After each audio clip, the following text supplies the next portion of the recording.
Greetings, golfers. Welcome to another edition of the Sunday Sandbagger podcast. This is episode 2, following our initial pilot episode. I am your host, Sports Guy Ty. I'm joined by Roy Tin Cup McAvoy and Shallow Cal. This is the podcast where we talk all things fantasy golf, golf betting, and the storylines that matter most in the sport. As we do every week, let's first start off with our podcast sauce. What you're drinking tonight? Tin Cup, we'll start with you. Good evening, sir. Good evening, Sports Guy Ty. I got to ask, is it Short and Shriveled? Is it Shallow Cal? Not really sure here, but Shallow Cal. I am drinking the Christmas ale here from Bell's. It's a nice Scotch ale, Bell's Brewery here in Michigan. It's a Christmassy seasonal beer. Nice. Favorite Christmas beer? Favorite? That's a good question. I guess I'll just go with this because I have it in hand and I can't think of anything else. But probably M43, honestly. I think I like Great Lakes Christmas Ale the best, and I'm gonna level you up here. Next time you have one, get you a glass and a little cinnamon rim with that Great Lakes Christmas Ale. Okay, I'll take you up on that. Yeah. All right, Shallow Cal. Good evening to you, sir. What are we drinking tonight? Just back with the tequila. It's nice. It's refreshing. I just got off the simulator course, so to speak. So a nice cold tequila drink. Always. What kind of tequila you got there? It's this one is Espolón Reposado. I love Reposado. I'm a Reposado guy, so that's what I roll with. And Espolón is good bang for your buck. Tequila Tuesday, I love it. You could probably get invited to LeBron's Taco Tuesday. Probably not. I'll hold out on Prince's invite. What about you, Sports Guy Ty? What you got in your cup? Yeah, well, I'll wrap it up here. I'm drinking a Farmhand, which is a farmhouse ale from Brewery Vivint. Actually, a local Michigan beer, Vivant. This has become one of my favorites. You're familiar, I take it, Shallow Callow. Yes, they have an incredible brewery and restaurant there. It's like a scene out of Game of Thrones when you walk in. No joke. That's awesome. It's huge communal tables running the length of the restaurant, and they come out and just serve you on big trays of food. Can't wait till we can go back to something like that. I know, right? Cheers, gentlemen. Cheers. Good to be with you again. Well, we got a lot to cover on this episode, but before we jump into the golf-specific content, big day for Michigan on Friday. Online betting apps officially launch. We excited? Yeah. I am, except I still am having a lot of issues. I thought I had it settled with FanDuel, but I don't. For whatever reason, the software that both FanDuel and DraftKings uses for a background check does not have me in the state of Michigan. I have submitted a form to petition that because clearly I live in Michigan, but they said it could take up to 2 weeks to get settled. That's tough. Mm-hmm. That's tough. So I might be driving out to Firekeepers to make some bets here because after last week I've got the itch. Well, you know who's in Michigan as of today and is downtown Detroit at his new sports book. Dave Portnoy got a Barstool Sportsbook opened up in Motor City, I think no, not Motor City, Greektown. He's in Greektown. So yeah, Penn National Gaming in the Barstool app. That's another avenue to try. I like it. What about you? I am very excited, and I know Roy Tin Cup McAvoy will like this one, but my first bet in the inaugural sports book app is going to be hammering the Packers minus 3.5 if I can still get them at that by Friday. I don't know that you're going to be able to get them at that by Friday. I know. That's where I saw them. That's where they opened up at, and I was like, oh. After watching that game and watching the Packers play in Lambeau, 3.5 was too juicy of a number to not fire at that one. I don't bet on my teams. I'll bet on pretty much everything else, but I feel like I know I feel like I affect it too much. It's tough. It really is. I'm much of the same mindset. I won't bet on the Rebels, but I'll bet on a few of my other teams. It obviously makes a win really, really satisfying, but it really makes a loss hurt, and so I just won't do it, not on my own teams. I will do friendly wagers for those of you out there, though, as Callow knows, tattoo bets and whatnot. Well, it's been a long time coming for mobile sports betting in Michigan. We've had legal sports betting now for I guess a little over a year or so.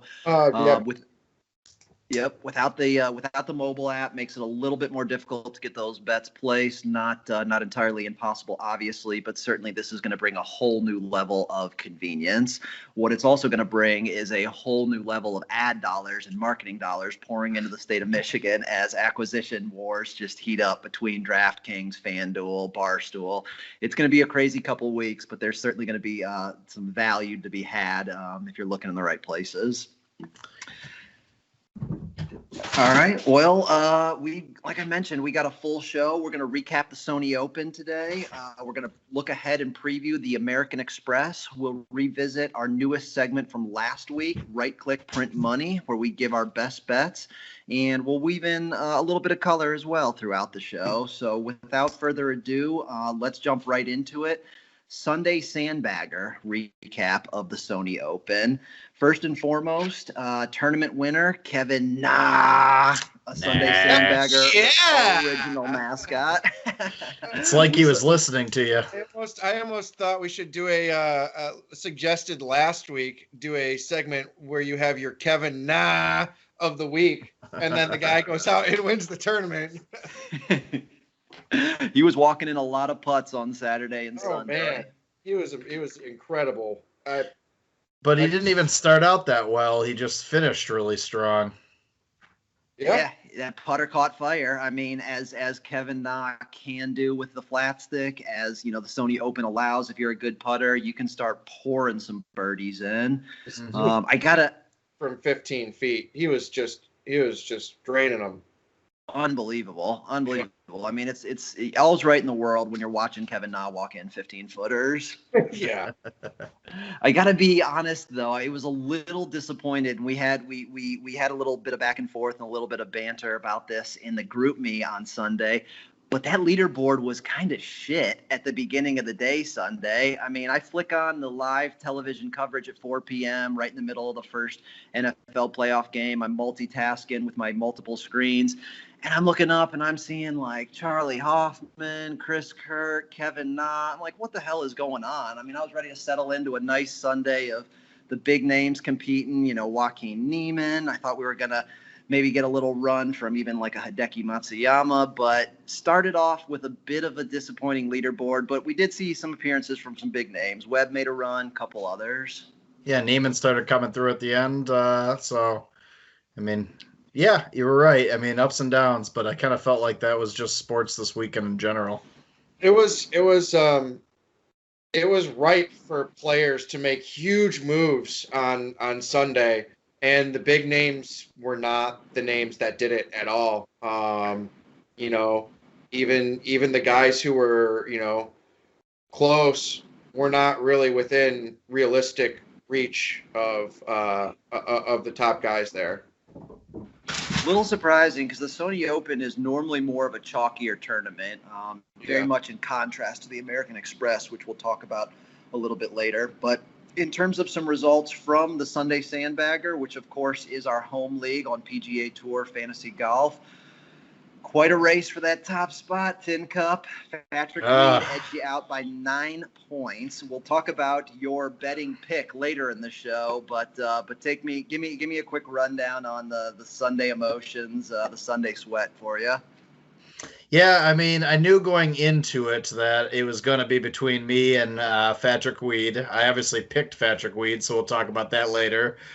So a little bittersweet there, but clearly I'd want to win the side pot if I can. But it basically came down to, since we had 3 of the same players, whether Mark Leishman could pull out some magic and end up outing Webb Simpson, and he came close. Honestly, it just didn't happen. Leishman had a hell of a Sunday. He had a hell of a Sunday, so it was a sweat, but it was honestly sweat isn't the right word because again, two big things were I saw that I was creating some distance between yours truly, Sports Guy Ty, and Dimple Balls a little bit. So didn't win the side pop, but started gaining some ground in the standings. So that's always a good thing.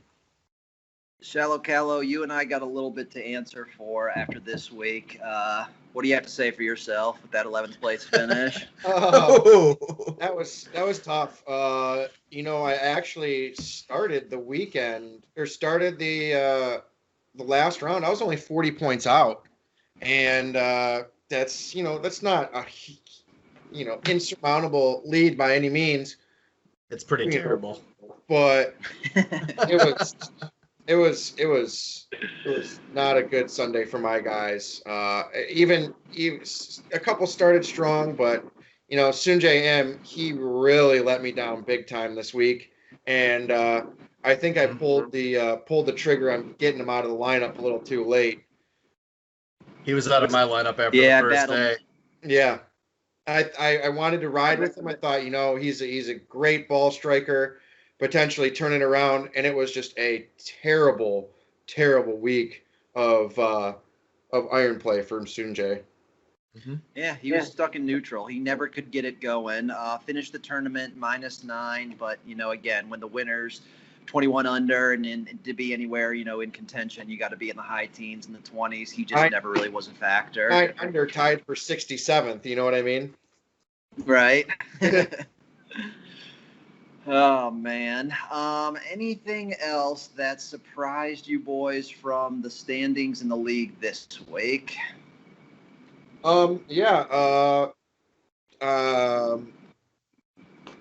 me throw one out there for you. Tin Cup hops Sports Guy Ty in the 2020-2021 UPS Cup standings. I didn't want to say it. So thanks for bringing it up. That's a little rivalry going. You guys are both still about 150 points back of Dimpled Balls, so you got a little bit of ground to make up. But and then Patrick Weed inches closer to Sports Guy Ty on the all-time list as well for career wins, and he's only now 2 career wins back of Sports Guy Ty. He is. That's a good segue. Let me give a quick rundown here because first and foremost, there's only one number I'm focused on right now at this point, and it's 11,137, the number of points that Dimpled Balls has to lead this entire thing right now. Been a tough opening season for me, the first 2 tournaments. I think I'm actually right now in 8th place in the segment, but I did get passed by Roy Tin Cup McAvoy here for 2nd overall in the UPS Cup standings, but I'm only focused on one number, as I said, that 11,137 with Dimple Balls. That's what I'm tracking down. Won't matter because you're not catching me, so. We are starting to see, or continuing to see, more of the separation kind of those top 3. Dimpled Balls, Tin Cup, yours truly, Sports Guy Ty. Starting to separate a little bit from the pack here. One thing I was surprised about this past weekend, no contention from Spartanaity again. He's still hanging on to that 4th spot in the UPS Cup standings, but he's 433 points back of the lead now. Doesn't have a tournament win in the 2021 season. And again, for one of the most consistent golfers in our league the last few years, that surprised me a little bit. It is surprising. Spartanaity is usually pretty competitive as well. So I expect more out of him, honestly. So let's see if he comes to be the true competitor that I know he is, or if he's just going to fold. So big weekend for Patrick Weed, as we've mentioned here, and as Shallow Cal said, he picked up his 21st career win on tour. He is now 2 back of the all-time lead, again held by yours truly. With the $50 side pot cash, he also now is in striking distance of CBP for 2nd all-time on the career money list. CBP is hanging on to that spot at $925. Patrick Weed at $867.50. Probably not going to be a big enough side pot this week to give him a shot at it, but he's within a couple weeks here of being able to overtake number 2 on that career money list. Where am I at on that money list? Can you see me down there? Are you on the money list? Have you won anything? He got a side pot win. No tournament wins, but he's got a side pot win. That's right. That's right. That was actually the week that CBP didn't play the side pot, if I remember correctly. I had one of those with dimpled balls. We would have split the side pot, but I forgot about it. All right, so that's a pretty good rundown of the standings. Let's quickly catch up on the 2021 money list as well. Dimpled Balls still hanging on to that title at $230. I'm $5 back at $225, and you got a little bit of a drop off. Double Par Special comes in at $155 this year, and then fourth place is Tin Cup with $115. Everybody else below triple digits on the money list, but again, we only are entering tournament 3 in segment 2, so long ways to go. A lot of ground that can be made up and will be made up by a lot of folks. Okay, let's quickly recap the betting for the Sunday Sandbagger from the Sony Open, and then we'll jump into previewing the American Express. Couple good weeks for really all of us. Yeah, it really was. Yeah, you lead the way. You got you got your first outright winner. Shallow Cal's got one as well, but you were on Patrick Weed at plus 275 this week. I had a feeling 275 was a good number to take him at, since we're not allowed to pick yourself. Because I'll tell you, I was feeling hungry this week. I figured he would be the person to look out for, and my horse came in and won. I wanted Patrick Weed too. I should have stuck with my gut and just doubled up with you, but I wanted to pivot and do something different. But that's why I had picked out originally. It's a good call. I remember you saying that. I know I let you down, Shallow Cal, with the outright.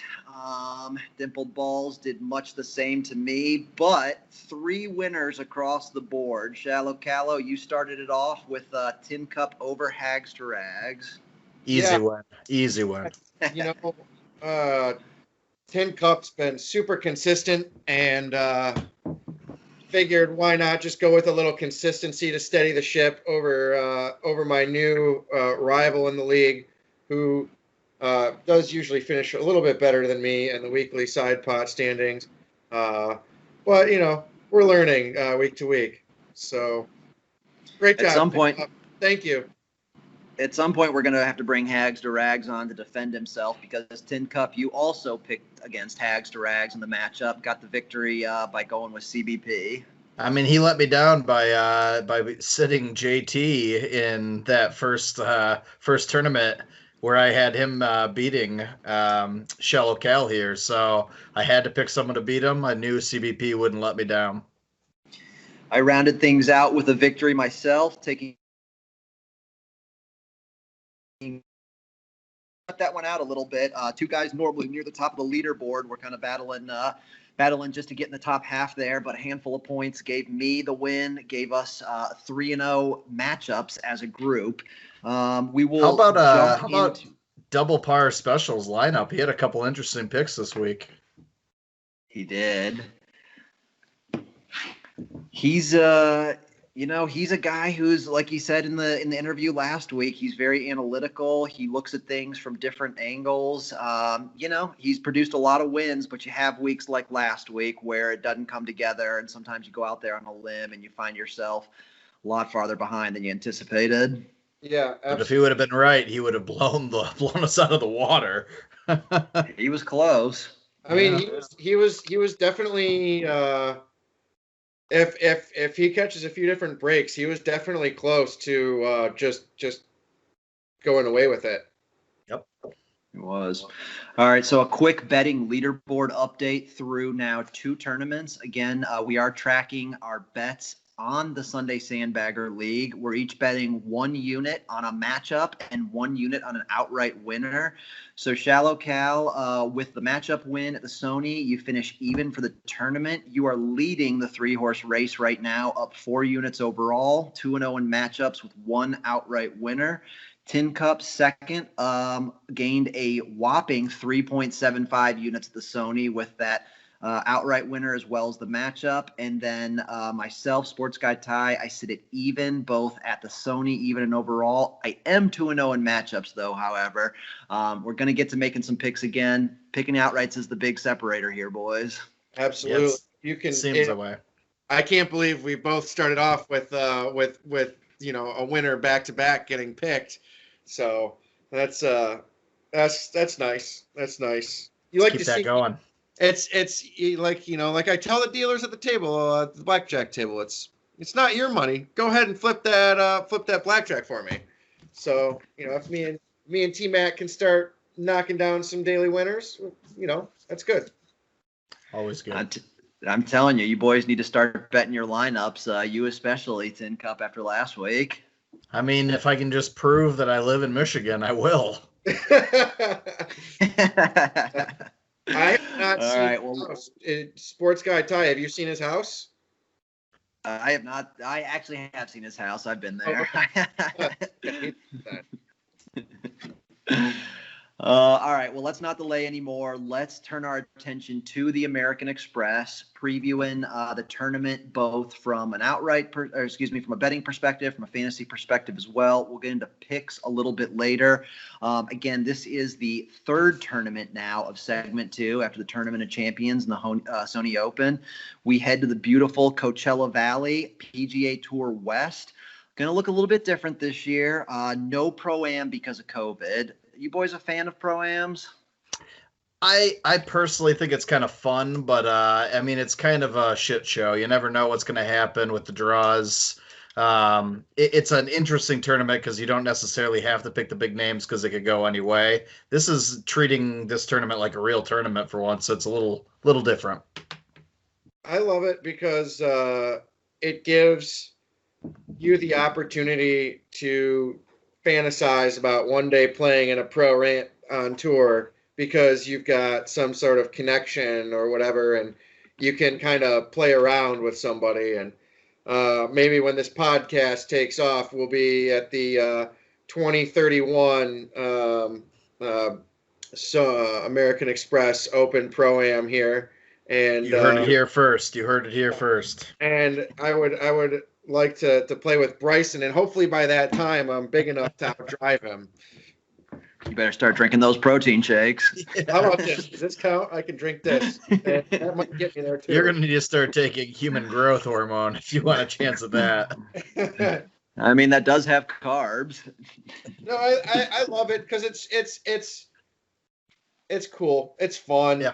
You see these guys and they're always so uptight. And then you get them out there with somebody like Charles Barkley, and it's just, it shows a little bit of a human side to him.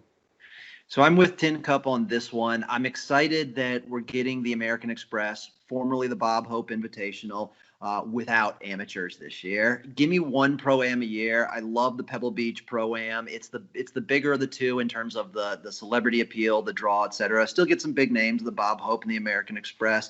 But I like one a year. For me, keep the Pro-Ams on Wednesdays where they're supposed to be. I should have grabbed it. I've got a great prop I could have used for this, but my grandpa was a member at Warwick all the years they hosted the Buick Open, so he always played in the Pro-Ams every Wednesday prior to the tournament, and he actually won it one year with Ben Crenshaw. And man, I wish I could just grab it. It was close enough because there's a phenomenal picture of all of them in just some classic 1980s plaid golf pants. Oh, awesome. But keep it on Wednesdays for me. I'm glad we don't have it this year. So because of that, we still have 165 golfers in the field.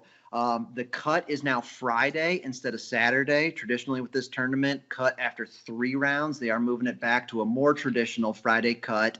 Top 65 and ties are going to make it. We've also eliminated one of the 3 courses. La Quinta's gone this year. That's historically the easiest of the 3, one of the easiest courses on tour. So all we get this year is stadium course, tournament course. That does mean we get a little bit more shot length because all golfers who make the cut are going to play 3 rounds on the stadium course, which again gives you those extra stats on shot length. But lots of different strategies, lots to look out for. What are we looking at the stadium course, Tin Cup? Well, hold on one second. I just had a question about that. Are they going to be playing the ShotLink points for each golfer's first round on the stadium course? So my understanding on the PGA Tour app this week is we actually don't get ShotLink points because the tournament course doesn't have ShotLink. It's not an option. I don't know if that changes for the weekend since everybody's on the stadium course, but I believe that it's no shot level bonuses this week because one of the two doesn't employ it. Entire week they can't toggle it on and off for Thursday, Friday, Saturday, Sunday, whatever day. I think that's right. I think it's either all or nothing. Got it. Yeah. All right. Well, hit us with some. That's some good information to know going forward. Yeah. Think about that.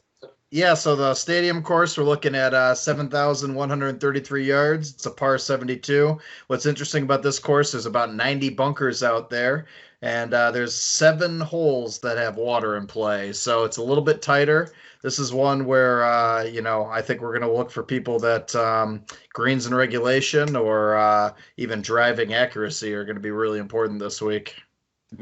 Absolutely. Typically, the stadium course plays again as the more difficult of the two courses, and it's because of what you just mentioned there. 90 bunkers, water comes into play on, I think what if you mentioned it, 7 holes. Yeah. So many more landmines on the stadium course. What about tournament course, Shallow Callow? What do we need to be looking out for there? What's some of the background?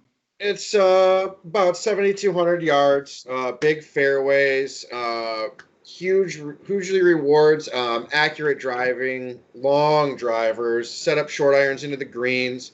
So they recently did some renos there a while back, recently actually, and they added a ton of square footage to the greens. So you're going to have massive greens, some of the biggest greens we see all season on tour. You want to take advantage of that. If you don't hit these greens, it is very difficult around. They make it very difficult around the edge of the greens. So you really have to bring your A game if you're not able to hit a lot of greens in regulation, or even put it close, because these solid iron strikers that are getting it within 20, 15, 10 feet, giving themselves birdie putts, are really going to score low at this course, just because of how short it is. The par 5s are going to be eaten alive at this course by the longer guys. That's for sure. Got Bermuda on both courses for the greens. This is a little bit more true Bermuda, a little more grainy, should stand up a little bit more in the afternoons. Putts are going to roll a little bit slower. The tournament course was in the top 5 in fewest 3 putts allowed last year. So contrary to what we saw the first 2 weeks at Century Tournament of Champions and Sony Open, you had to be a good putter really to contend. Birdie Fest, have to go low. I don't know that the flat stick is as important this week, but that speaks kind of to the notion of this tournament being more about long shots and people kind of coming out of nowhere. Let me give you a stat here. Last 10 years at the American Express / the Bob Hope, the winner of the tournament has averaged coming from the 125 to 1 long shot range or longer. Did get a win from Rahm in 2019. That was very chalky, but guys like Andrew Landry last year, Adam Long a couple years ago, Hudson Swafford, Jason Duffner.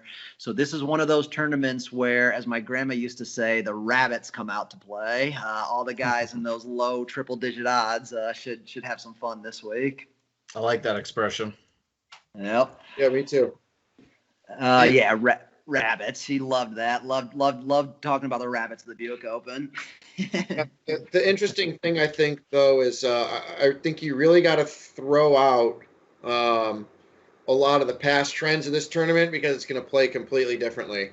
Only 2 courses. Obviously the tournament course is the easier of the 2. So each golfer has 1 round to really, really go low. And I think that's going to favor the guys who've played that tournament course before and tournament course a lot and are familiar with it. So when they get that one, scoring round, they really take advantage of it and lock in with a 5 under or better.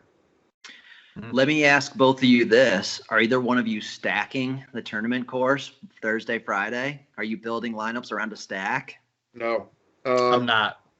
I did not actually see any first round leaders on Bovada when I looked. I must not have either scrolled down long enough or but that's off my card this week, just because of the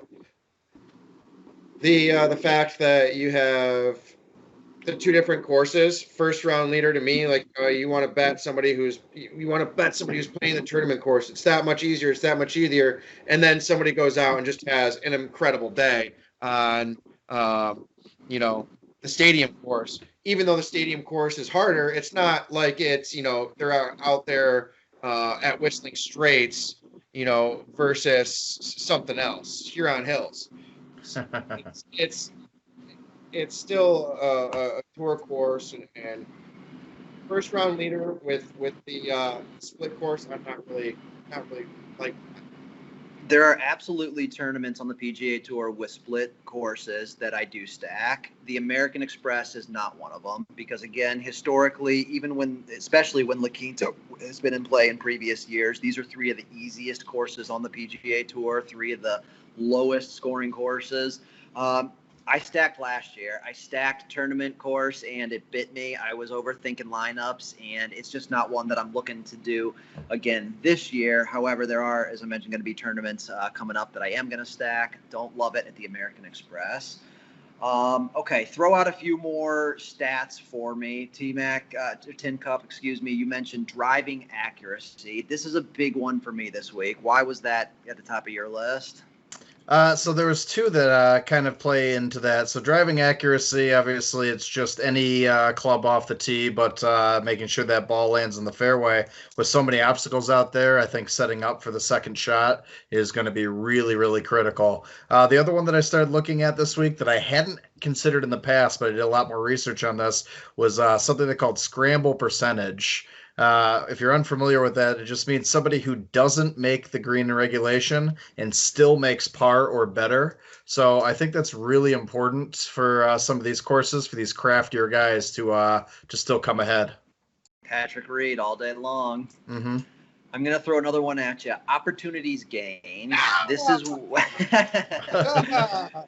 is one of those proprietary stats from the Fantasy National Golf Club. Birdie opportunities from inside 15 feet on the green or the fringe. This is going to be a big one again for me this week. I think driving accuracy is huge because this is neither one of these two courses are bombers courses. The long hitters, still are gonna benefit, but it's not a bomb and gouge because everybody's going to be hitting short wedges in, and so it's really going to be about those guys who are putting the second shot within 15 feet. Whether, as you mentioned, Tin Cup, if it's a green in regulation or it's potentially on the fringe, opportunities gained going to be a big stat for me. And I take it from that reaction, Shallow Cattle, something you're homing in on as well. Yeah, there was one more. So thankfully, so this is a weird one where you got the two different courses, right? You got your Nicholas tournament course, but your three others are going to be at your Pete Dye design course. So how about shots gained Pete Dye for the win here? Interesting. Patrick Cantlay and Abraham Answer lead that group there for you. So two guys. I know Abe let us down big time last week, but he did. Shots gained Pete Dye 3 rounds on the Pete Dye design golf course. Book it. Cantlay Answer gonna do it for you this week. And if you drop just a little bit lower down the list on that stat of strokes gained Pete Dye courses, Siwoo. Yeah, he loves Pete Dye courses. I think Siwoo was live last week. Except when he shot an 87 last year on the first round and withdrew. Siwoo was actually in the top 5 of the scramble percentage I was looking at as well. Siwoo is just a love-hate relationship. He's one of those golfers who is going to give you some insane sweats, and then he's also going to do just what Shallow Cal said and show up and fire an 87 and walk off the course, but not as often as he contends. My man. All right, so we don't belabor the point here. We talked about a few names we like. Tin Cup, give me a few more golfers that you are targeting. So golfers I'm targeting. So again, just kind of going off of some of the things that I mentioned there. So driving accuracy, I like Answer this week. Greens and regulation, I'm liking Sam Burns. Um, yeah, and I think scoring is also really important. I would say both of those players do well in that category as well. Okay, Shallow Callow, what about you? I'm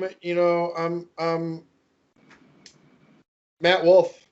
Matt Wolf. Mm. Dude, making his debut, had a strong finish. Strong. He had a strong coronavirus tour last year, and I expect him to pick up right where he left off. Dude can bomb the ball. He's a good iron striker. I think he's going to take advantage of this course and put a low number out there. I also like Doc Redman, kind of coming from that mid tier of guys. He's I believe he's also making his appearance on tour, and he's like a top 20, top 25, just grinder. He's like your poker player who's just out there grinding top 10, top 20 finishes. At some point, Doc Redman's going to break through and get a win, and I bet Doc. Huh? What, he like 23? Yeah, I think 23, recent Clemson graduate. Yep. I bet Doc more times than I can count last year, and I've started to fade him a little bit because the numbers have come down a bunch. I saw him actually close to 80, 90 to 1 early in the week before he tumbled all the way to, I think I last saw him at like 50 or 60 to 1. Yeah. And, I mean, those are still good numbers, but it's just there's no win equity there, right? He hasn't done it yet, but what's going to happen is he's going to win, and it's going to be the one time I'm not on Doc Redman. Of course. That's his life. But a couple more guys for me. I like Sam Burns as well, as Tin Cup mentioned. I really do like Siwoo this week. He's volatile. Every result on the table is in play for Siwoo. But as mentioned, great on Pete Dye courses, very good on Bermuda. If he gets that flat stick rolling, he's going to have a week. Adam Long, previous winner of this tournament, getting overlooked a little bit. We'll talk about him more in the betting portion, but he's one that I think is live for fantasy as well. Golfers to fade. For me, I'm going Brooks Koepka. I got to see it first. Got to see his debut this year. He's a guy that I'm staying away from completely in fantasy and in betting. I'm not betting on him or against him just because I have no idea, right? I think he is the true wild card this week. Wouldn't surprise me if he comes out and wins the tournament or takes a miscut. I'll tell you who I'm fading. It's Phil Mickelson. He missed the cut hosting the tournament last year. Missed the cut hosting the tournament in 2018. I think he's going to miss the cut hosting the tournament this year. Oh, I like betting against Phil in matchups especially. What about you, Shallow Cal? I'm going to fade Kevin NAAAAAA. Just because I was throwing him out there, Sony Tournament of Champions as a great long shot to have maybe out there, and then he wins the very next tournament. So screw you, Kevin. Nah. So no logic there, just pure spite. Spite. That's a spite bet. I can get behind spite. Yeah. All right, give me one golfer who is going to be in your fantasy lineup this week. Tin Cup. You're going to make me give away one of my guys. I'm going to go with old reliable Patrick Cantlay. Okay, going to be very chalky. I like that. What about you, Shallow Cal? Emiliano Grillo, cut-making machine, and a guy who I think has a chance to go pretty low on this course. Maybe not one that you have in your lineup for sure to win the tournament outright, but one that you know is going to be there and be a solid point contributor to your lineup. He's going to be on my betting card for sure because this is, again, one of those courses where I feel like his biggest weakness, putting, is not going to be that much of a disadvantage. If those irons are on, I like it a lot. Yep. For me, Sung J M, I'm going back to the well for a third week in a row. I didn't wind up second week in a row. Wound up playing Sung J last week, but benching him after the first round. Again, similar to last week, don't know if I'm going to start him or I'm going to keep him on the bench to begin, but Sung Jae is going to be in my lineup as well. Like that Bermuda, again, birdie fest. I think he's one to potentially target. Let me do something quickly here before we move on to making our betting picks for the Sunday Sandbagger. Let's look at ownership percentage very quickly, and I want to just do a rundown and get some quick reactions from each of you. So the top 4 golfers on PGA Tour Fantasy Golf as of today, 9:30 on Tuesday evening, percentage owned in lineups. Matt Wolff, number 1, 62%. Patrick Cantlay, 60%. Scotty Scheffler, 54%. And Patrick Reed, 49%. Shallow Cal, 1 in your lineup? More than 1 of that group? So what I usually try to do is only stick to 1 of the top 5 guys. And just because if I have more than one, you're kind of you're burning tickets real fast in the season when you got, so many tournaments to go out and play. And I'm sorry, just for a recap, what did you finish last tournament? Last tournament I finished last, but the tournament before, yeah, but I beat you the last one, and finished 4th. It was actually leading the tournament going into Sunday, I believe. What about you, Tin Cup? Any of those top 4, the apple of your eye, Matt Wolff, Cantlay, Scheffler, Reed? You told us Patrick Cantlay is going to be in the lineup. You considering any of those other 3?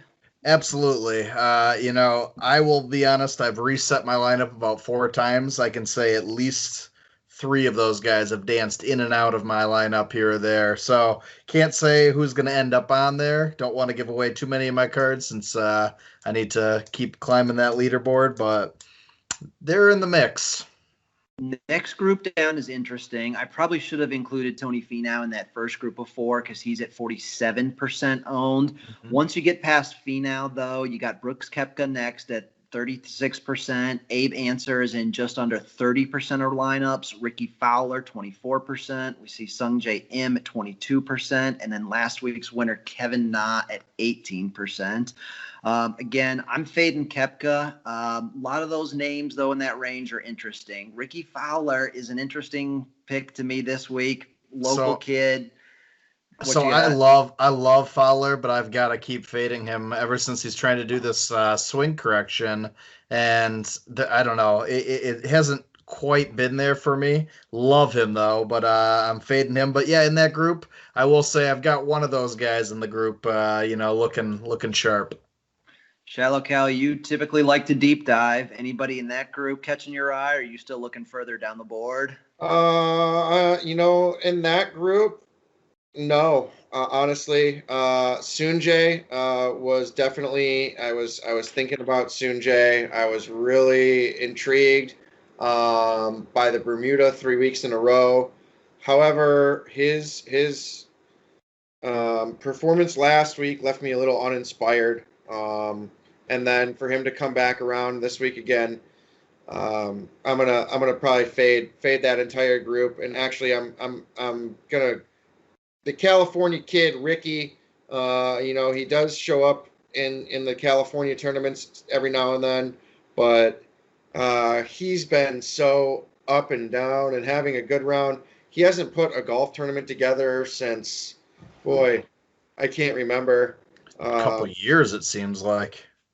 Yeah, a couple years. So I'm gonna fade that group, and I've got some guys a shade lower that I think are gonna fill out my card and fill it out pretty well. So another 11th place finish this week? We're hoping. All right, well, let's get right into it. Let's make our picks for the Sunday Sandbagger. Again, each week we each pick an outright winner as well as a matchup. Odds makers have reshuffled a bit this week. Top of the board changes. Roy Tin Cup McAvoy makes his debut of 2021 at the top of the odds board. He is the betting favorite this week at plus 150. The double par special follows right behind at plus 200. Patrick Weed, fresh off the win last week, gets a big bump from the odds makers as well, all the way up to 225. We got a group right behind, Dimpled Balls, myself, Sports Guy Ty at plus 250. CBP hanging around at 275 with $14 the hard way. We've got Spartan 80 and Hags to Rags, both at plus 300. Bradley Peterson at plus 350. Shallow Cal, fresh off that 11th place finish last week, drops down to plus 400. And then, of course, Eric's winners at plus 10,000 and Ridgely at plus 12,500. So we will start with the man who's leading our betting leaderboard, despite not showing up in the rest of the fantasy standings. Shallow Cal, give me your outright pick and your matchup. Outright this week, I'm going for that consistent guy again who has come on strong early in some tournaments and then fell back. Give me Spartanity for the outright win this week. He presents some good value for being such a consistent player, being down that betting board a little bit. I think if he pulls it out with the value that he presents, primo. In my matchup, I'm going to take CBP over $14 the hard way. They both have the same odds to win the tournament, so I figured I'd toss a coin out there and go pick them, and CBP over $14 the hard way. I love it. That was my matchup pick the first week when I also took CBP for the win. Okay, Tin Cup, what about you? Outright in a matchup? So, although this one kills me to say it, I'm going to pick Sports Guy Ty as the outright this week. I think Thank you. I think you're due for a win. I think your last one was at the Zozo, so it's been a while. And then my matchup is going to be 14 the hard way over Dimpled Balls. I went for a little bit of an upset this week, so $14 the hard way, getting some love this week, or getting some action on our cards this week, I should say. I like it. You know, the odds makers may be short-siding him a bit at plus 275. He rose up and had a nice week last week, so I like that matchup pick as well. Mm-hmm. All right. Well, I'm going to go with my outright as CBP. We're dancing all around him again on the card this week. He was an outright pick, I believe, Tin Cup by you the first week before the Joaquin Neiman benching. So I like CBP a lot. For my matchup, I am going Bradley Peterson over Shallow Cal. Bradley Peterson, a fairly early entry into the side pot this week. That makes me confident he's got that lineup in. I'm taking him over the co-host. Love it. Like last guy who did that. All right. Well, that's going to do it for our betting picks for the Sunday Sandbagger for the American Express. Let's now move into our final segment of the evening, Right Click Print Money. This is where we talk about our betting cards for the professional golf tournament for the American Express. Quickly, let's recap last week. Mixed bag. We actually had a lot of success in the matchups, hit a couple of top tens. Nobody scored the outright. Tim Cup was on Sung J M. Shallow Cal was on Abe Answer, and yours truly was on Daniel Berger. Abe misses the cut. M disappoints. We talked about Berger threatened a little bit, but was never really in contention. So no outrights for us last week. In terms of top tens, Tin Cup comes through with a 2-1 winner on Joaquin Neiman. Sports Guy Ty gets a plus 115 victory on Webb Simpson, and I'm not even sure that I saw Johnny Vegas on the leaderboard. Shallow Cal. He actually withdrew before the tournament.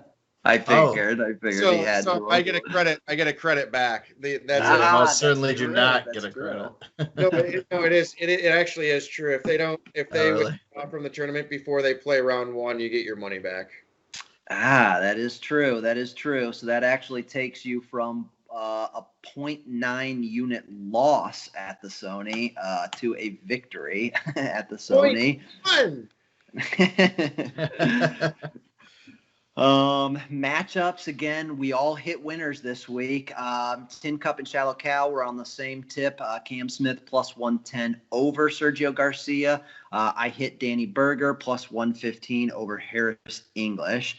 I got to do some recalculations here in real time, but Tin Cup, after going up 3.1 units at the Sony, is up 0.1 units overall.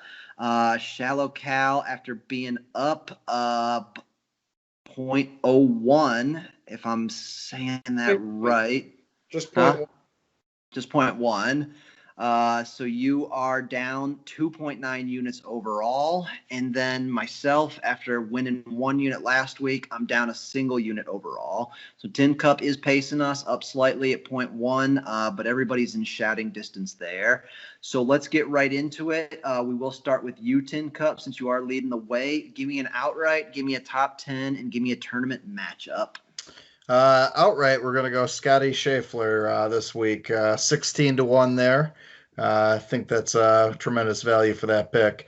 Matchup, I am taking Abe Answer over plus 120. My top 10, I'm going to go with what seems to be the popular pick this week, which is Matt Wolff at plus 185.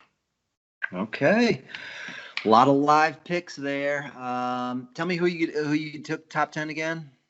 Matt Wolff. Matt Wolff. Okay. And your matchup was Abe Answer over Kevin NAAAAAA. Abe Answer over Kevin NAAAAAA. What's your numbers on that one? Plus 120. Getting some plus money on Abe Answer over Kevin NAAAAAA. Interesting. Mm-hmm. I need to find that sports book. That was CBS Sports.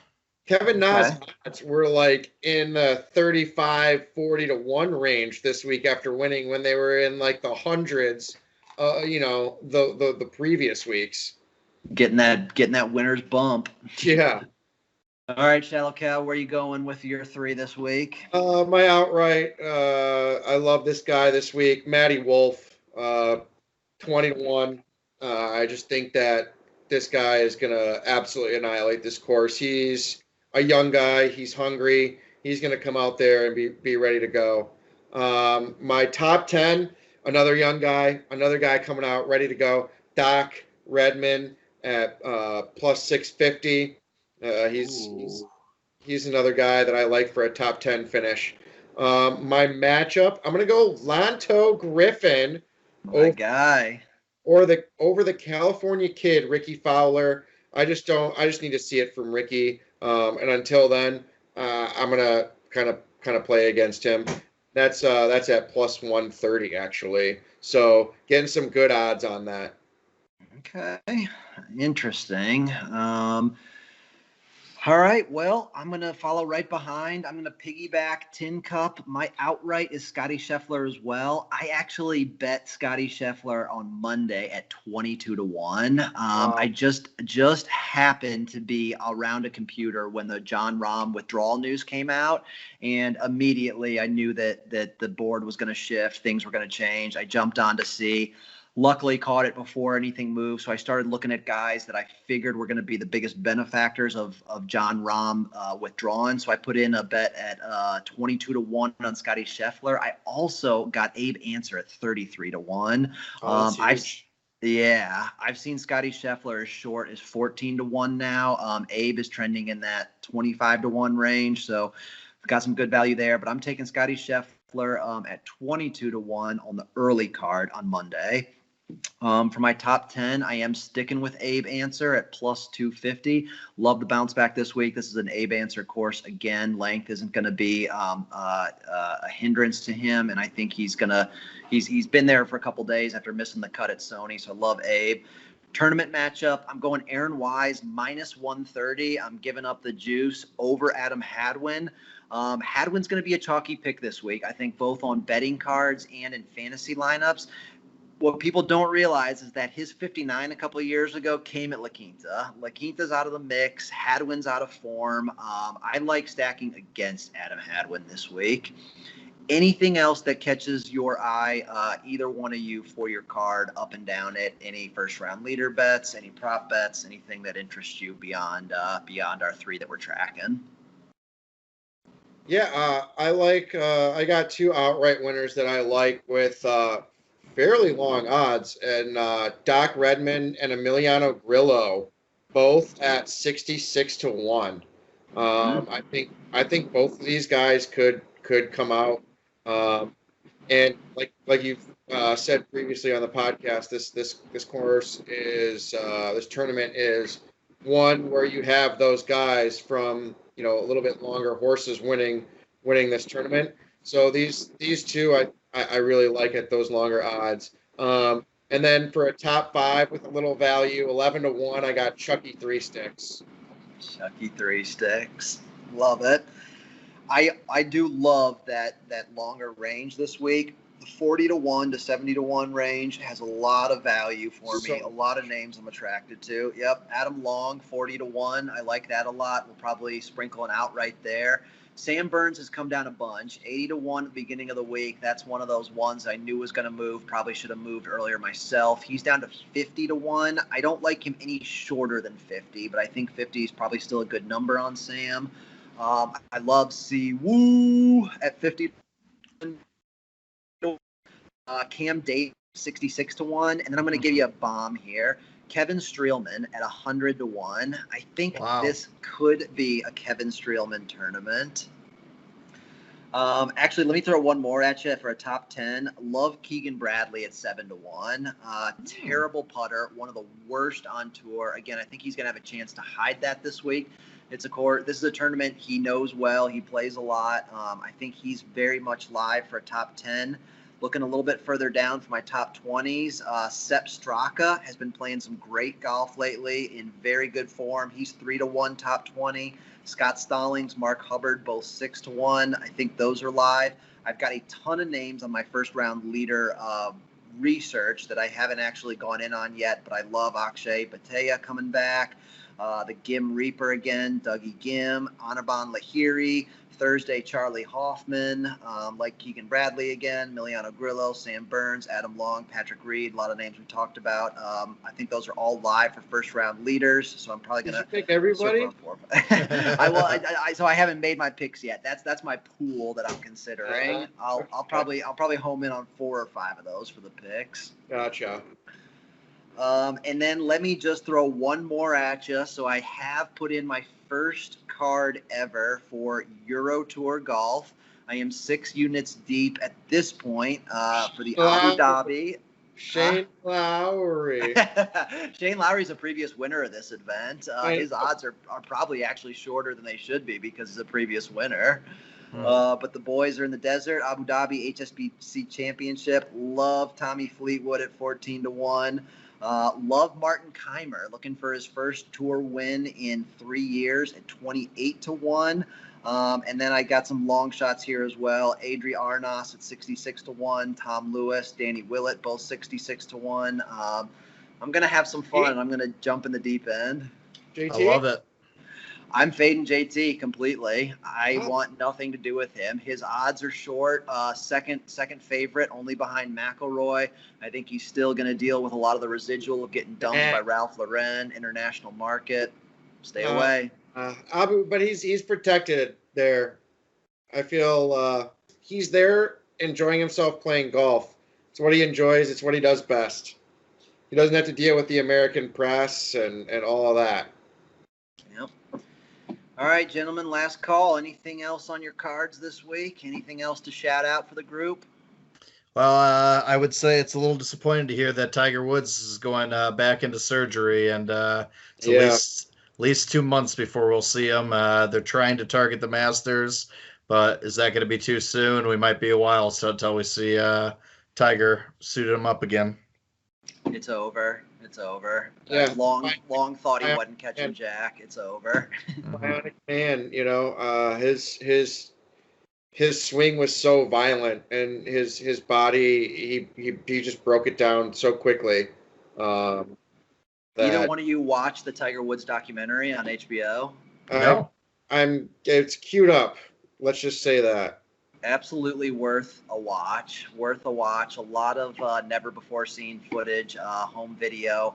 His first girlfriend in high school is pretty prominent in the documentary. She's got some great footage, some great insights.